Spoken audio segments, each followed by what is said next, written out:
नमस्कार। कक्षा 11वीं हिंदी आरोह भाग 1 के सभी विद्यार्थियों को मेरे चैनल अशोक कुमार नरवर में आप सभी का स्वागत है। अब मैं आपकी हिंदी आरोह के भाग 1 का जो पार्ट 6 है, 6th चैप्टर, उसका जो पार्ट है स्पीति में बारिश, उसको मैं पढ़ने जा रहा हूँ। अब आप लोग इस वीडियो को ज़रूर देखिएगा और इस वीडियो से लाभ लीजिएगा। चलिए। चलते चलते अंत नहीं, अंत बिना छुटकारा नहीं, इसलिए तपस है, धुआं है यानी इच्छा है, जान लेने की, पहचान लेने की, लद्दाख में राग विराग। इससे ये पंक्ति ली गई है और ये कृष्णनाथ ने लिखी है। चलिए कृष्णनाथ के बारे में जानते हैं। कृष्णनाथ जन्म सन 1934, वाराणसी उत्तर प्रदेश। प्रमुख रचनाएं लद्दाख में राग विराग, किन्नर धर्मलोक, स्पीति में बारिश, पृथ्वी परिक्रमा, हिमाल यात्रा, अरुणाचल यात्रा, बौद्ध निबंधावली। हिंदी और अंग्रेजी में कई पुस्तकों का संपादन। आगे बताया गया है लोहिया सम्मान जो मिला इन्हें। मृत्यु सन 2016 में। हम देखते हैं क्या क्या है इनके परिचय में। कृष्णनाथ के व्यक्तित्व के कई पहलू हैं। काशी हिंदू विश्वविद्यालय से अर्थशास्त्र में एमए के बाद उनका झुकाव समाजवादी आंदोलन और बौद्ध दर्शन की ओर हो गया। बौद्ध दर्शन में उनकी गहरी पैठ है। वे अर्थशास्त्र के विद्वान हैं और काशी विद्यापीठ में इसी विषय के प्रोफेसर भी रहे। अंग्रेजी और हिंदी दोनों भाषाओं पर उनका अधिकार है और दोनों की पत्रकारिता से भी उनका जुड़ाव रहा। हिंदी की साहित्यिक पत्रिका कल्पना के संपादक मंडल में वे कई साल तक रहे और अंग्रेजी के मैनकाइंड का कुछ वर्षों तक संपादन भी किया। राजनीति, पत्रकारिता और अध्यापन की प्रक्रिया से गुजरते गुजरते वे बौद्ध दर्शन की ओर मुड़े।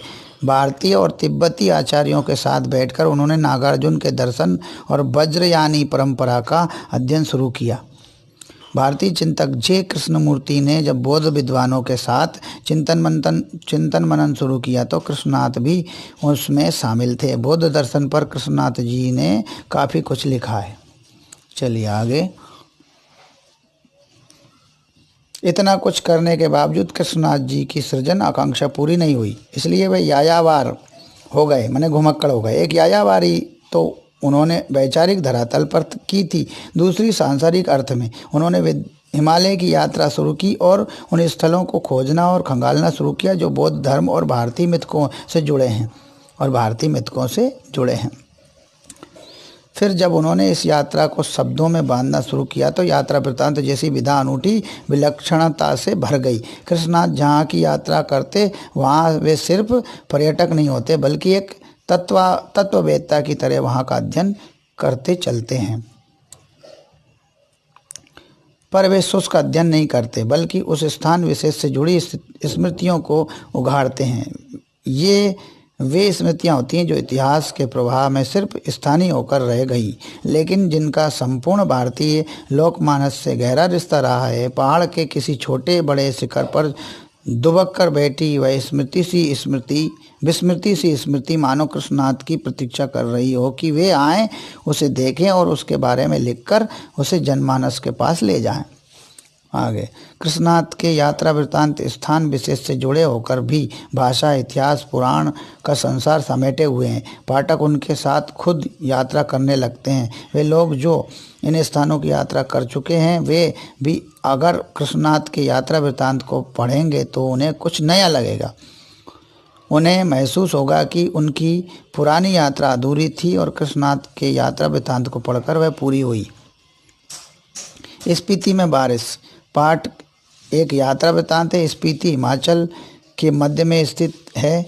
यह स्थान अपनी भौगोलिक और प्राकृतिक विशेषताओं के कारण अन्य पर्वतीय स्थलों से भिन्न है। लेखक ने इस पाठ में स्पीति की जनसंख्या, ऋतु, फसल, जलवायु तथा भूगोल का वर्णन किया है जो परस्पर एक दूसरे से संबंधित है। पाठ में दुर्गम क्षेत्र स्पीति में रहने वाले लोगों के कठिनाई भरे जीवन का भी वर्णन किया गया है। कुछ युवा पर्यटकों का पहुंचना स्पीति के पर्यावरण को बदल सकता है। ठंडे रेगिस्तान जैसे स्पीति के लिए उनका आना वहां बूंदों भरा एक सुखद संयोग बन सकता है। चलिए पाठ शुरू करते हैं। स्पीति में बारिश। क्या है पाठ? स्पीति में बारिश। स्पीति में बारिश। स्पीति हिमाचल प्रदेश के लाहौल स्पीति जिले की तहसील है। लाहौल स्पीति का यह योग भी आकस्मिक ही है। इनमें बहुत योगायोग नहीं है। ऊंचे दर्रों और कठिन रास्तों के कारण इतिहास में भी कम रहा है।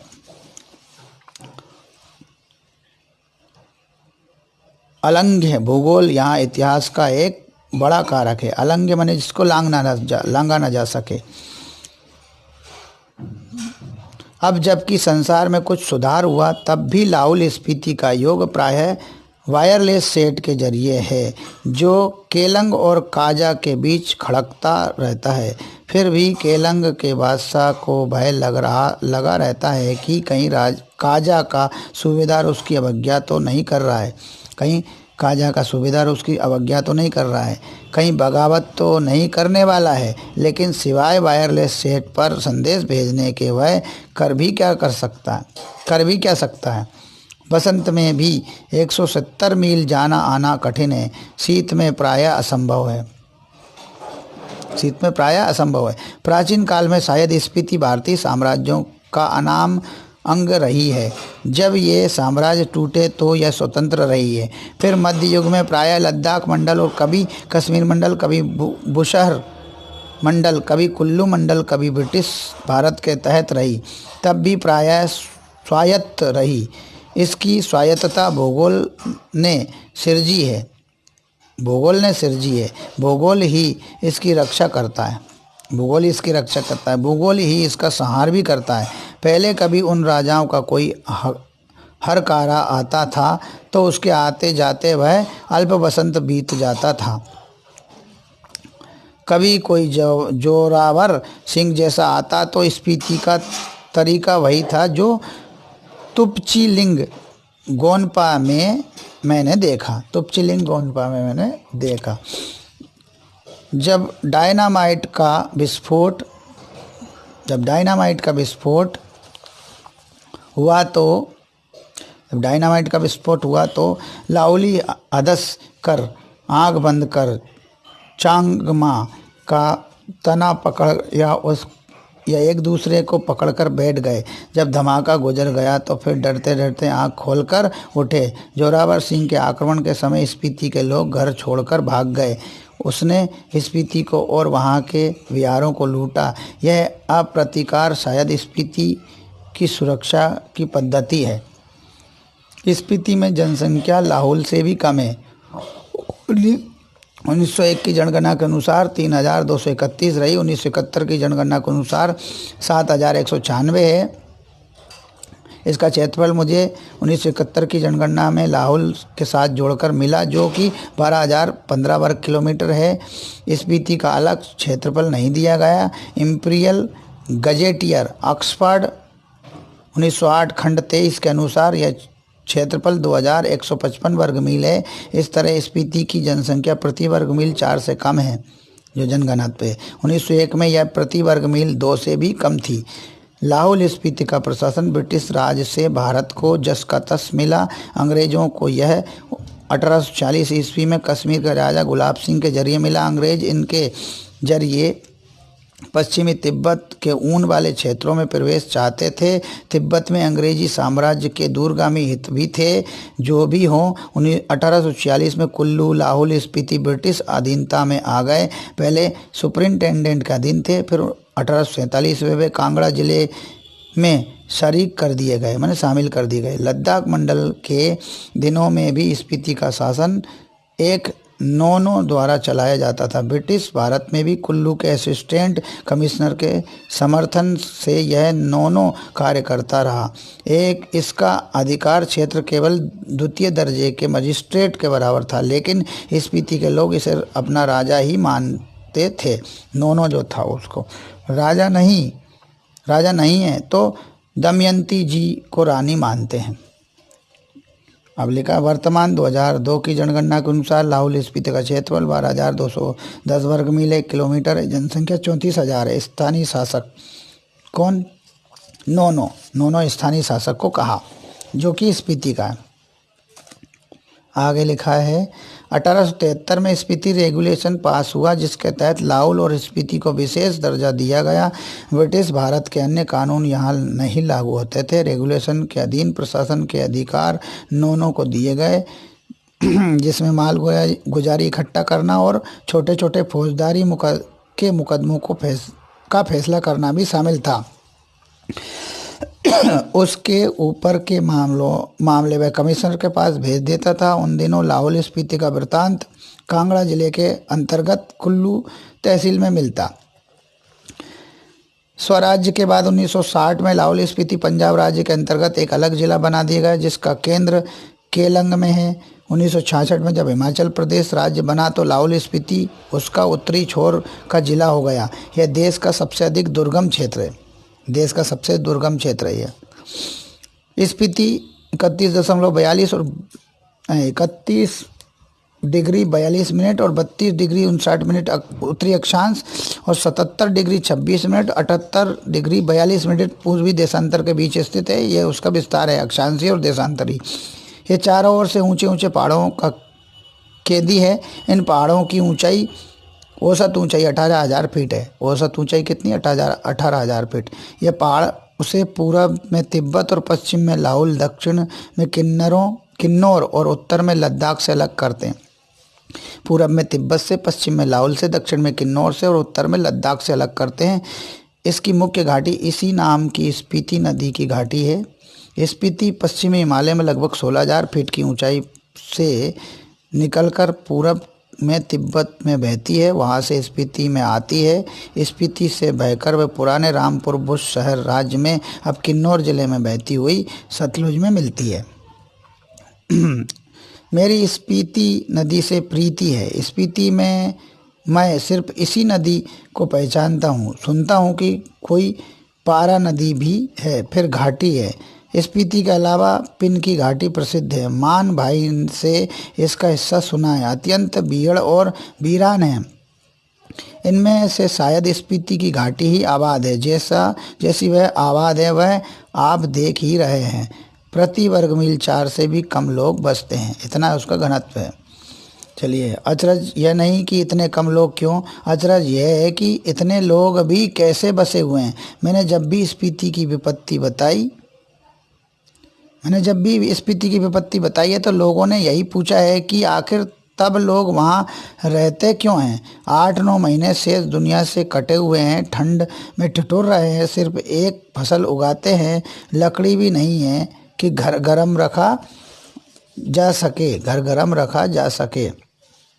वृत्ति नहीं है, फिर भी क्यों रहते हैं? क्या अपने धर्म की रक्षा के लिए रहते हैं?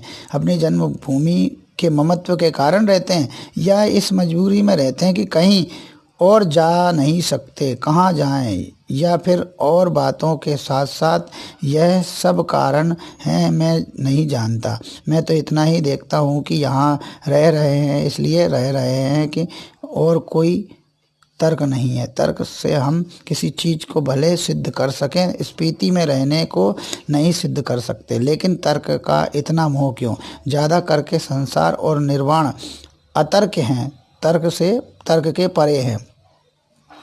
स्पीति नदी के साथ साथ मेरा थोड़ा परिचय स्पीति के पहाड़ों का भी है। स्पीति के पहाड़ लाहौल से ज़्यादा ऊंचे, नंगे और भव्य हैं। इनके सिरों पर स्पीति के नर नारियों का अंतर्नाद जमा हुआ है। शिव का अट्टहास नहीं, हिम का अंतर्नाद है, ठिठुरन है, गलन है, व्यथा है। इस व्यथा की कथा इन पहाड़ों की ऊंचाई के आंकड़ों में नहीं कही जा सकती। फिर भी जो सुंदरता को इंच में मापने के अभ्यासी हैं, वे भला पहाड़ को कैसे बख्श सकते हैं? वे यह जान लें कि स्पीति मध्य हिमालय की घाटी है, जिसे वे हिमालय जानते हैं। स्केटिंग, सौंदर्य प्रतियोगिता, आइसक्रीम और छोले भटूरे का कुल्लू, मनाली, शिमला, मसूरी, नैनीताल, श्रीनगर वह सब हिमालय नहीं है। हिमालय का तलुआ है, शिवालिक या पीर पंचाल या ऐसा ही कुछ उसका नाम है। यह तलहटी है। रोहतांग जोत के पार मध्य हिमालय है। इसमें ही लाहौल स्पीति की घाटियाँ हैं। इन घाटियों की औसत ऊंचाई नापी गई। श्री कनिंघम के अनुसार लाहौल की समुद्र की सतह से ऊंचाई 10,000 535 फीट है। स्पीति की 12,986 फीट है, यानी लगभग 13,000 फीट तो औसत ऊंचाई है। मध्य हिमालय की जो श्रेणियां स्पीति को घेरे हुए हैं, उनमें से जो उत्तर में हैं वे बारालाचा श्रेणियों का विस्तार समझे। बारालाचा दर्रे की ऊंचाई का अनुमान 16,221 फीट है से लगाकर 16,500 फीट का लगाया गया है। इस पर्वत श्रेणी में दो चोटियों की ऊंचाई 21,000 फीट से अधिक है। दक्षिण में जो श्रेणी है वह माने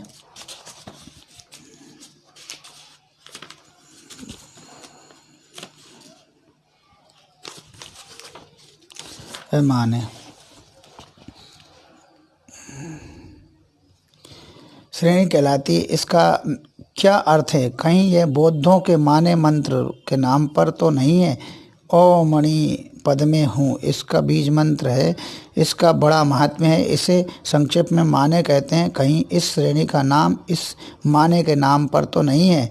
अगर नहीं है तो करने जैसा है। यहाँ इन पहाड़ियों के माने का इतना जाप हुआ कि यह नाम उन श्रेणियों को दे डालना ही सहज है। इंपीरियल गजेटियर में माने श्रेणी की ऊंचाई 21,646 फीट बताई गई है। यह तो इस श्रेणी की किसी चोटी की ऊंचाई होगी। पूरी श्रेणी की ऊंचाई तो एक नहीं होगी। इसमें जो छोटी छोटी चोटियां हैं उनकी ऊंचाई भी 17,000 फीट से अधिक है। कई गांव समुद्र की सतह समुद्र की सतह से 13,000 फीट की ऊंचाई पर बसे हैं। एक या दो 14,000 फीट की ऊंचाई पर हैं। यह मध्य हिमालय है। इसमें स्पीति स्थित है। इसके पार बाह्य हिमालय दिखता है। इसकी एक चोटी की ऊंचाई 23,064 फीट की ऊंचाई बताई जाती है। इसमें कई चोटियां 20,000 फीट से भी अधिक ऊंची हैं। मैं ऊंचाई के माप के चक्कर में नहीं हूँ, ना इनसे होड़ लगाने के पक्ष हूँ। वह एक बार लोसर में जो कर लिया वो शोक बस है।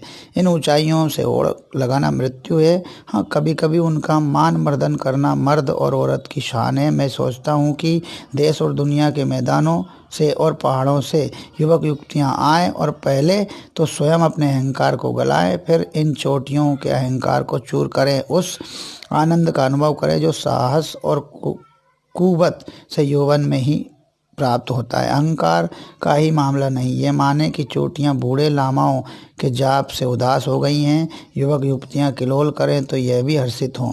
अभी तो इन पर स्पीति का अंतर्नाद जमा हुआ है। वह इस युवा अट्टहास की गर्मी से कुछ तो पिघले। यह एक युवा निमंत्रित है।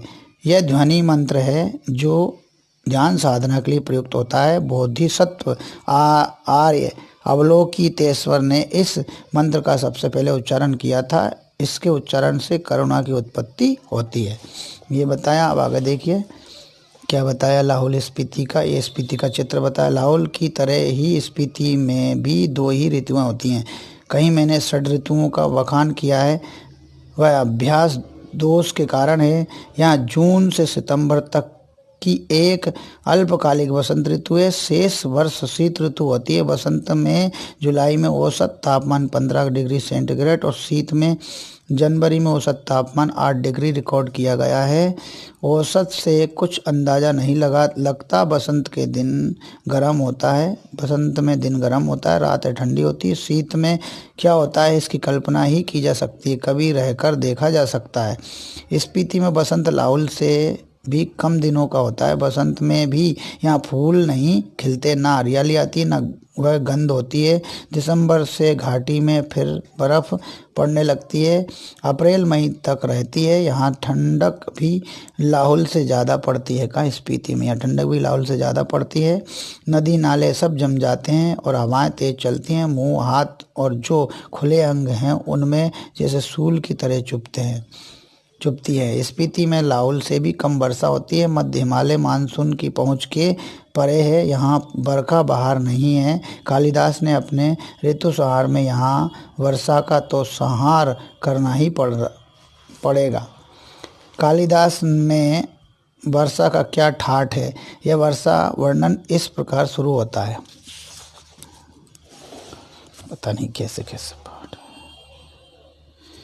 प्रिय जल की फुहारों से भरे बादलों के मतवाले हाथी पर चढ़ा हुआ, चमकती हुई बिजलियों की डंडियों को फहराता हुआ और बादलों की गरज के नगाड़े बजाता हुआ यह कमीजनों का प्रिय पावस राजाओं का ठाट बाट बनाकर आ पहुंचा।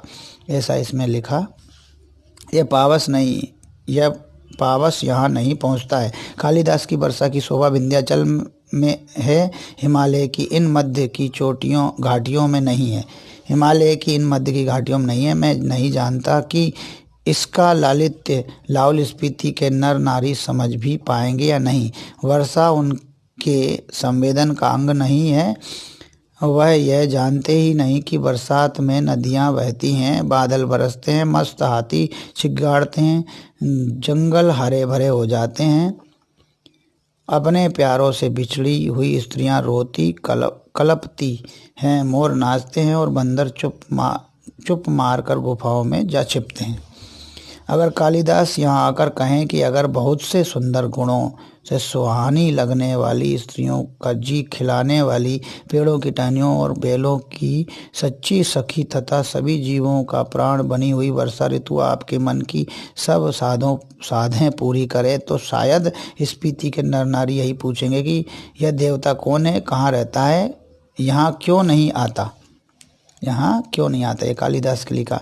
स्पीति में कभी कभी बारिश होती, वर्षा ऋतु यहाँ मन की साध पूरी नहीं करती। धरती सूखी, ठंडी और बंध्या रहती है। स्पीति में साल में एक फसल होती है। मुख्य फसलें हैं दो किस्म का, जौ, गेहूँ, मटर और सरसों। इसमें भी जो मुख्य है, सिंचाई का साधन पहाड़ों से आ रहे नाले या उन पर बनाए कूल हैं। ये नालियाँ पहाड़ के किनारे किनारे बहुत दूर तक जाती हैं। स्पीति नदी का तट इतना चौड़ा है कि इसका पानी किसी काम में नहीं आ पाता। स्पीति में ऐसी भूमि बहुत है जो खेती लायक बनाई जा सकती है। शर्त इतनी है कि इसके लिए स्पीति में जल उलीचा जाए, फिर पानी का कोई और स्रोत पहुंचाया जाए। स्पीति में कोई फल नहीं होता। मटर और सरसों को छोड़कर कोई सब्जी नहीं होती। शायद ऊंचाई, वायुमंडल के दबाव में कमी, ठंड की अधिकता और वर्षा की कमी वगैरह के कारण यहाँ पेड़ नहीं होते। इसलिए स्पीति विशेषकर नंगी और वीरान है। आगे, वर्षा यहाँ एक घटना है, एक सुखद संयोग है। हम काजा के डाक बंगले में सो रहे थे तो लगा कि कोई खिड़की खड़का रहा है। आधी रात का भी पिछला पहर है। इस समय कौन है? लैंप की लो तेज की, खिड़की का एक पल्ला खोला तो तेज हवा का झोंका मुंह और हाथ को जैसे छीलने लगा। मैंने पल्ला भिड़ा दिया, उसकी आड़ से देखने लगा। देखा कि बारिश हो रही थी। मैं उसे देख नहीं रहा था, सुन रहा था। अंधेरा, ठंड और हवा का झोंका आ रहा था, जैसे बर्फ का अंश लिए तुषार जैसी बूंदें पड़ रही हैं, जैसे नगाड़े पर थाप पड़ रही थी। दुंगछेन को हवा बजा रही थी। महाशंख भी ध्वनि घाटी में तैर रही थी। स्पीति की घाटी में वर्षा हो रही थी। कमरे में ठंड बढ़ रही थी। मैं बिस्तर में पड़ा मालूम नहीं कब सो गया। सुबह उठा, चाय पीते पीते सुना कि स्पीति के लोग कह रहे हैं कि हमारी यात्रा सुबह स्पीति में बहुत दिनों बाद बारिश हुई है। इस तरह से ये पाठ है। बड़ा अजीब सा पाठ है, फिर भी देखिएगा,